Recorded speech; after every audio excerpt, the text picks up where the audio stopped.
Buongiorno Taranto, buongiorno da Enzo Ferrari e da Piero Caffio che ci guida dalla regia. E allora apriamo questa puntata dando uno sguardo alle prime pagine dei quotidiani di questa mattina. Cominciamo con il Corriere del Mezzogiorno, che ha un titolo proprio sull'economia del territorio tarantino. Le crociere non bastano, al porto di Taranto traffico merci in picchiata, dipendenti sempre più a rischio, nonostante l'impennata di giugno nel Total Cargo, scrive il Corriere del Mezzogiorno, il porto di Taranto continua ad accusare un momento di grande difficoltà. Nel primo semestre dell'anno il traffico merci è calato dell'11% e a dicembre scade anche la cassa integrazione di 320 dipendenti. Andiamo adesso a Repubblica Bari, titolo sulla gambizzazione che c'è stata l'altra sera a Taranto in via Capecelato. Gambizzato un uomo di 52 anni, caccia agli autori, sconosciuto il movente.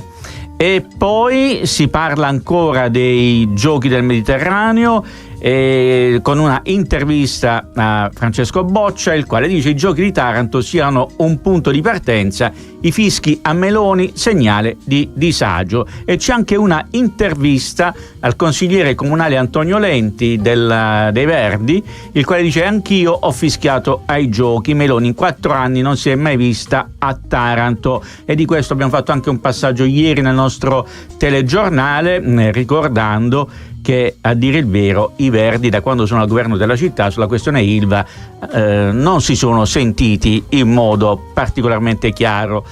E andiamo adesso alla Gazzetta del Mezzogiorno, titolo d'apertura: salviamo l'Ilva.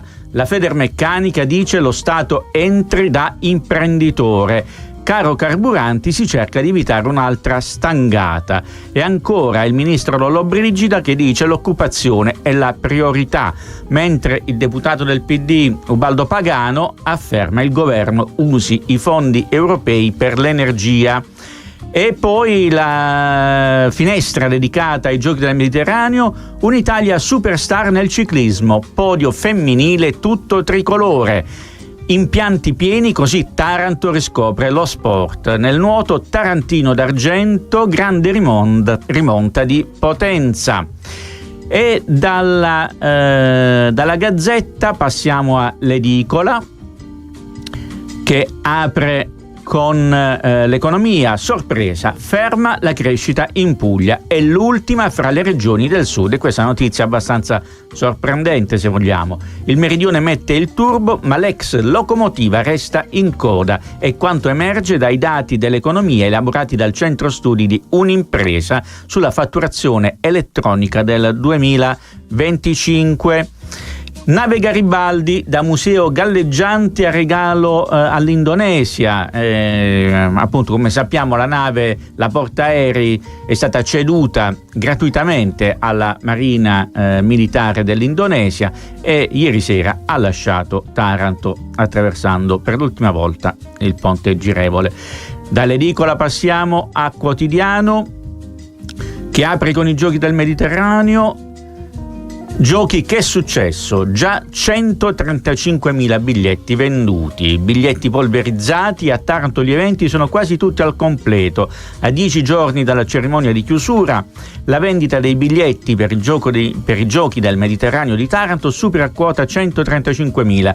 Il dato fornito è aggiornato alle 11 di ieri ed è ancora in crescita. Un grande successo trascinato dallo Iacovone. E questa è una notizia abbastanza interessante. Quest'altra notizia riportata dal Quotidiano: piscine mozzafiato e stasera arriva pure Alberto di Monaco. Incanta i tarantini ma anche tutti gli altri visitatori lo stadio del nuoto, dove stasera alle 18 arriva in visita persino il principe Alberto di Monaco. Lo accoglieranno il commissario Massimo Ferrarese e il sindaco Piero Vitetti. Il sovrano monegasco sarà in visita a Taranto per tutta la giornata. Il principe vedrà un impianto top dei Giochi del Mediterraneo, come appunto lo stadio del nuoto, che ha 2 piscine olimpioniche e dove la tarantina Benedetta Pilato ha vinto sabato il primo oro azzurro nei 100 rana femminili. Fumi dall'Ilva, L'ARPA dice niente anomalie, i sopralluoghi dopo le segnalazioni. Come ricordiamo, l'altro giorno c'è stata una colonna di fumo nero che è sollevata dagli impianti del siderurgico, in particolare dall'altoforno 2, ma i rilevamenti dell'ARPA non hanno riscontrato nessuna anomalia per quanto riguarda le emissioni. Bene, e a questo punto diamo la linea a Piero Caffio per un po' di musica e poi ci ritroveremo più tardi per commentare i fatti di questi giorni con il collega Domenico Palmiotti del Nuovo Quotidiano di Puglia. Bene, allora torniamo a parlare dei giochi del Mediterraneo e lo facciamo con il collega Domenico Palmiotti, che dovrebbe essere in linea se Piero Caffio ci dà l'ok. Allora sì, eccoci, Domenico qua. C'è, buongiorno Domenico. Buongiorno a voi, buongiorno a te Enzo. E allora Domenico, a dispetto di chi a livello nazionale soprattutto continua a scrivere che questi giochi sono un fallimento, che l'investimento è stato sprecato, insomma, al di là di quello che viene scritto a livello nazionale, invece questi giochi stanno dimostrando di essere un successo. Abbiamo visto 135.000 biglietti venduti, ma soprattutto stiamo vedendo un pubblico che segue con gioia e con passione questo evento. Beh, diciamo che c'era proprio voglia in questa città, dopo settimane, anni di pessimismo, di problemi che per carità esistono, rimangono e che i giochi ahimè non annullano. Diciamo che c'era voglia appunto di respirare questa ventata di aria fresca, bella, di positività. E chi altro se non lo sport poteva dare questo? I giochi sono stati un successo, sono un successo perché appunto parlano i dati di fatto, la riuscita della cerimonia inaugurale, la presenza delle più alte cariche dello Stato. Probabilmente nessuno avrebbe scommesso che alla cerimonia inaugurale di venerdì fossero presenti capi di Stato, primi ministri, un parterre istituzionale di tutto rilievo. Solo per l'Italia c'erano appunto Mattarella, Meloni, La Russa e Fontana, che sono i presidenti della Repubblica, del Consiglio, del Senato e della Camera, e anche il vicepresidente della Corte Istituzionale. Ma al di là di questa cerimonia, la cosa fondamentale è il pubblico che sta affollando gli impianti. Basta vedere la gente che sta allo Stadio del Nuoto, la gente che sta al Palamazzola, la gente che ieri era sul lungomare, sui tratti di strada anche in provincia dove c'è stata la gara di ciclismo, nonostante una temperatura impossibile, perché ieri sera Domenico, a volte. Ieri sera sono stato al Palamazzola a vedere la bellissima vittoria dell'Italia di pallavolo contro la Serbia. Il palazzetto era pieno in ogni ordine di posto ed è stato bello vedere la partecipazione, il calore col quale il pubblico ha partecipato alla vittoria degli azzurri. Ti dicevo appunto, tanta gente ha assistito alla gara di ciclismo, nonostante non siamo a maggio come quando si svolge il Giro d'Italia, che ha tutt'altro blasone, tutt'altro voglio dire livello e rilievo, e poi a maggio non fa il caldo di questi giorni. La gente stava lì ad applaudire, a vedere i ciclisti, bello veramente tutto. Io credo che ancora altre emozioni, altri momenti di spettacolo i giochi del Mediterraneo saranno in grado di offrirceli. E sicuramente un successo, un colpo d'immagine per la città. Poi ci sono le dirette televisive, una copertura molto capillare e costante della RAI, ma anche, voglio dire, un successo che ripaga quanti, a partire dal commissario straordinario Massimo Ferrarese, per finire alla sua struttura, al comitato organizzatore, alle imprese appaltatrici, alle centinaia di lavoratori che in ogni ambito, dalla costruzione degli impianti ai servizi, alle attività di questi giorni, stanno espletando continuamente la loro opera perché questi giochi siano appunto un successo. Ecco, io un grande applauso lo farei agli operai che hanno costruito questi impianti, perché davvero sono stati i protagonisti un po' nascosti di questo grande successo per Taranto. Certo, tutti gli operai, tutti i lavoratori, non solo quelli che con le imprese hanno costruito gli impianti nei mesi scorsi, ma quelli che in queste ultime settimane hanno provveduto alla sistemazione, alle attività di pulizia, alle rifiniture, a tanti lavori complementari. I volontari, tanti ragazzi volontari. I volontari, bravo, i volontari. C'era gente, lo stadio il giorno di Ferragosto, c'era tanta gente in attività a sistemare, a pulire, a riordinare, a fare, sì certo, magari ci sono state delle sbavature, magari non tutte le aree erano perfettamente pulite, magari qualche problema c'è stato, io ho sentito anche lamentele per i bar che erano insufficienti, non ho verificato di persona, pare che ce ne fosse soltanto uno, però sì, viva Dio. Questo te lo posso confermare.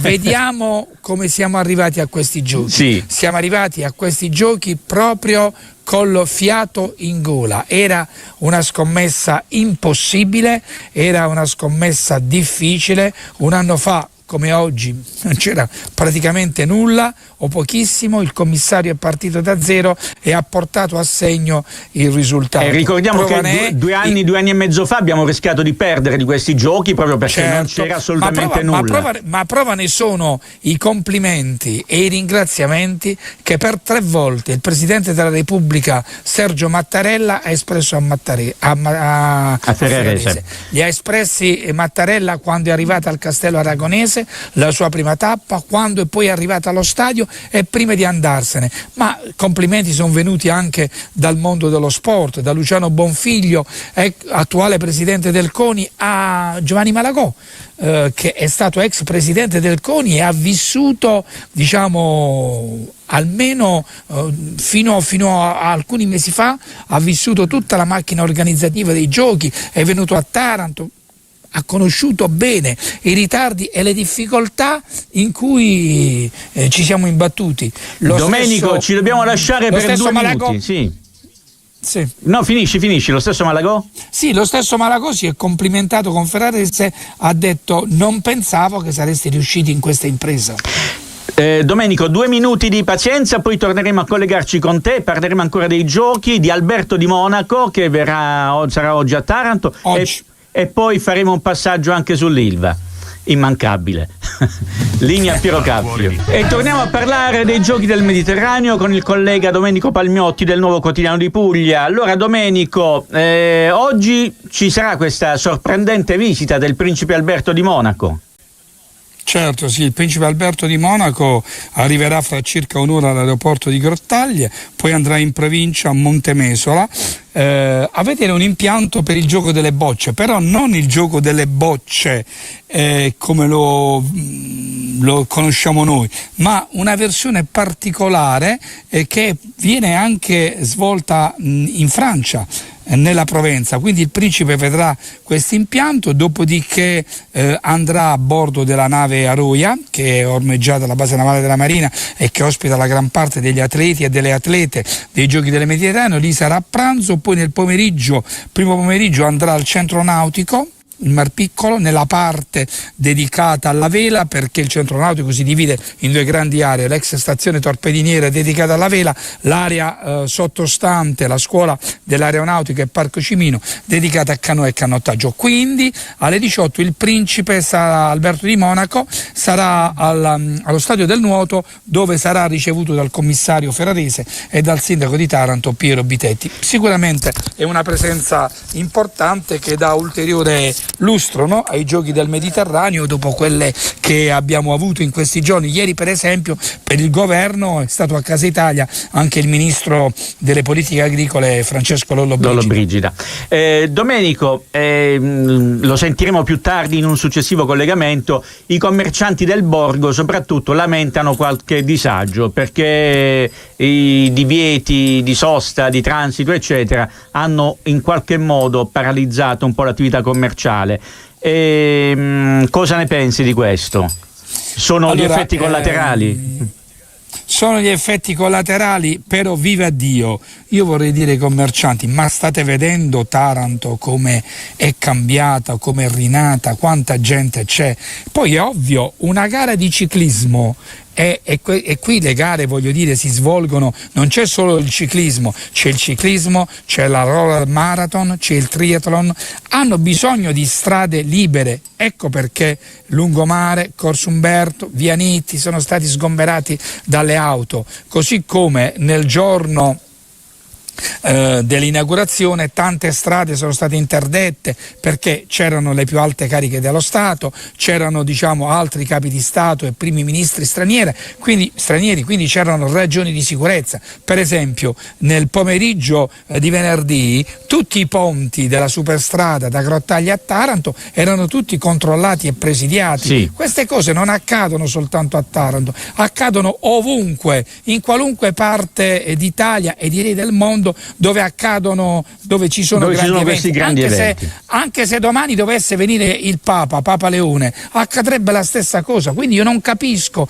queste proteste, queste sentiremo dopo. Sono 15 giorni, io dico, capisco i disagi, facciamo tutti uno sforzo e viviamoli con allegria. Ci lamentiamo sempre che Taranto è una città spenta, una città morta, una città senza vita. Adesso che a Taranto abbiamo dato energia, abbiamo dato una scossa positiva e salutare che non deve finire con i giochi, ma che auspicabilmente deve generare ulteriori effetti nel tempo, sorridiamo almeno e affrontiamo i disagi con un po' più di leggerezza, se possibile. Domenico, proviamo a spegnere un attimo i sorrisi perché torniamo a parlare dell'ex Ilva. Allora, a quanto pare Flax si sarebbe defilato dalla gara, insomma, l'ingresso della cordata italiana avrebbe convinto Flax a farsi da parte. Ma oggi il giornale parla che Flax è interessato solo agli immobili, però Flax di fatto ha fatto soltanto interviste, lettere, dichiarazioni e però offerte concrete sul tavolo non le ha messe, cioè ha detto, ma non ha fatto. E siccome, voglio dire, un'azienda non si può dare a chi che sia sulla base di ciò che dichiara o sulla base di un'intervista a un giornale, è evidente che si arrivasse a questa conclusione. Ecco, Domenico, sì. Al momento, no, prego, continua. In campo al momento resta Jindal, che ha detto prendo l'aria a freddo ma prendo anche l'aria a caldo, nonostante il divieto e l'obbligo di fermata della magistratura che scatterà entro la fine di ottobre.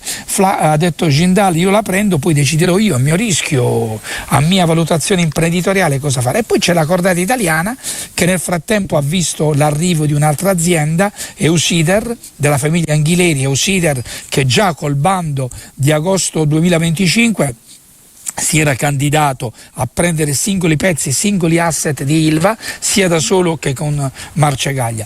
Adesso si aspetta che la cordata italiana entri nel vivo della manifestazione di interesse, capisca qual è la situazione dell'azienda attraverso una due diligence e poi formuli l'offerta, ovviamente. Grazie a Domenico Palmiotti per questo suo puntuale contributo. Buona giornata, Domenico. Buona giornata. E in linea Piero Caffio. Sunrise dei Simply Red. Piero Caffio, tu che sei esperto, questo brano a tratti mi ha ricordato una splendida giornata di Vasco Rossi. Chi si è ispirato a chi? Bisogna vedere le date di uscita dei brani. Questo è il 2003, quindi Vasco Rossi è precedente e quindi mi sa che questi hanno... vabbè. E allora, abbiamo in collegamento con noi Lorenzo Di Pierro, commerciante del Borgo, perché i commercianti del Borgo, nonostante i giochi del Mediterraneo, a quanto pare stanno soffrendo un po'. È così, Di Pierro? Buongiorno innanzitutto. Sì, buongiorno a tutti. Diciamo che gli ultimi giorni sono stati abbastanza complicati perché si è generata nelle persone una confusione enorme sulla possibilità di accedere in città e in particolare al Borgo, perché le informazioni non erano assolutamente comprensibili. Ecco, e quindi che cosa è successo? C'è stato un minore afflusso nei vostri esercizi? Sì, sì, diciamo che negli ultimi giorni, in particolare da sabato, abbiamo visto molta meno gente rispetto agli anni precedenti, perché questo periodo è un periodo in cui c'è un grande afflusso anche di persone che diciamo, vengono da fuori, di turisti, di quei turisti che sono degli emigrati che ritornano a Taranto per trovare le famiglie, quindi per noi questo è un periodo diciamo, di grande movimento, e invece negli ultimi 2 giorni abbiamo visto un fortissimo calo. Tant'è che molta gente ci ha anche chiamato al telefono per chiederci come si potesse accedere in centro, perché non riuscivano proprio a capire che strade si dovesse prendere, in quali orari, e si è generato un vero paradosso, perché quelle persone che invece sono venute in centro non hanno trovato né traffico né problemi di parcheggi. Eh sì, perché diciamo c'era un po' il timore di avvicinarsi al centro proprio a causa dei divieti di sosta, delle variazioni alla circolazione. Però Di Piero, commentavamo prima col collega giornalista Domenico Palmiotti, comunque in questi giorni stiamo vedendo una città più vivace, finalmente dopo anni di depressione. E quindi forse qualche disagio possiamo anche metterlo nel conto. Che dice Di Piero? Ma allora, che ci sia un disagio quando c'è un evento, questo voglio dire, lo sappiamo, anche perché noi in centro abbiamo sempre, abbiamo sempre vissuto con eventi che possono essere mezze maratone, processioni, concerti, quindi sappiamo di che cosa si tratta e quindi uno deve soffrire. Però io dico una cosa, che la mobilità deve essere comunque comprensibile, a prescindere dall'evento, ma la mobilità deve essere comprensibile, altrimenti si scoraggia la partecipazione. Cioè io dico che bisogna spiegare ai cittadini non quello che non si deve fare, ma quello che si deve fare. Perché se uno dà un'indicazione un po' più facile da comprendere, le persone si confondono di meno, anche alle fermate dell'autobus. Io adesso non so se questa cosa sia stata già fatta, ma fino all'altro giorno avevano fatto un cambiamento dei tragitti degli autobus. Questi cambiamenti non venivano segnalati alle fermate, quindi c'erano le persone che aspettavano per a volte anche più di un'ora alla fermata senza che arrivasse l'autobus, poi passava un buon samaritano e gli spiegava: no, guardate, dovete andare a un'altra fermata a prendere quell'autobus. Quindi diciamo, queste cose qui sicuramente non aiutano. Allora, che noi dobbiamo sacrificarci per una città che sta cambiando, per questi eventi che sono bellissimi, io sono a favore di questi eventi, io sono perfettamente d'accordo. Però poi che alcune cose possano essere fatte meglio per aiutare i cittadini e per aiutare noi a fare meglio il nostro lavoro, io questo lo pretendo. E allora ha ragione, perché bisogna migliorare molto la comunicazione. Mi sembra molto interessante la sua osservazione, più che dire cosa non si deve fare, ma cosa si può fare. Forse bisognerebbe ribaltare il concetto quando ci sono eventi di questo tipo, e noi giriamo questa sollecitazione alle autorità, a chi di competenza, insomma, perché appunto i cittadini devono essere messi nelle migliori condizioni per conoscere come e dove muoversi. Ieri c'era la gara di ciclismo e alcuni colleghi di Cittadella Radio TV hanno avuto difficoltà anche a raggiungere la nostra redazione, e perché evidentemente sì, ci sono dei difetti di comunicazione, anche se devo dire sul sito di Chima Mobilità c'era l'elenco delle vie non percorribili o comunque delle deviazioni, eccetera. Certo, sì. non tutti hanno, diciamo, la lucidità e la prontezza di andare a guardare il sito di Chima Mobilità. Alcuni che hanno sempre preso quel pullman da una vita a quella fermata continuano ad andare lì perché vanno in automatico, quindi bisogna pensare anche a quelle persone un po' più grandi che non utilizzano il telefono, il digitale come può utilizzare un ragazzo più giovane. Cioè le informazioni devono essere date in maniera molto ma molto semplice da comprendere, perché voglio dire, così è difficile sbagliare. Tant'è che il modo in cui è stata fatta la comunicazione comunque ha generato un sacco di confusione e gente che se n'è andata nel panico. Diciamo che più che confusione ha generato timori, per cui la gente ha preferito non muoversi. No, ma anche confusione, perché ieri, domenica, io ho avuto modo di parlare con delle persone che erano convinte che in centro non si potesse proprio arrivare, cioè che il centro fosse completamente bloccato, invece non era così. Invece in centro, anche ieri mattina, era possibile accedere. Invece tante persone erano convinte, guardando le informazioni dai vari siti, che fosse praticamente blindato, come se ci fosse una muraglia intorno al centro della città, intorno al borgo. Quindi significa che qualcosa non ha funzionato come comunicazione.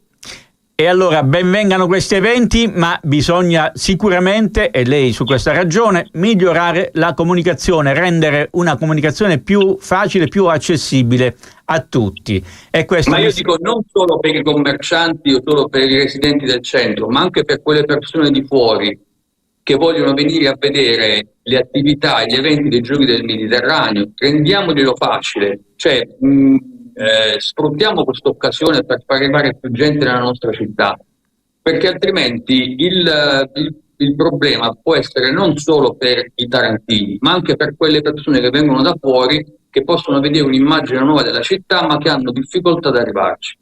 Mi sembra un'osservazione corretta. Grazie Lorenzo Di Piero per questa sua testimonianza. Grazie e buona giornata. E allora Piero Caffio, possiamo chiuderla qui a questo punto. Grazie a tutti per l'attenzione e grazie a Piero Caffio che ci ha guidati dalla regia.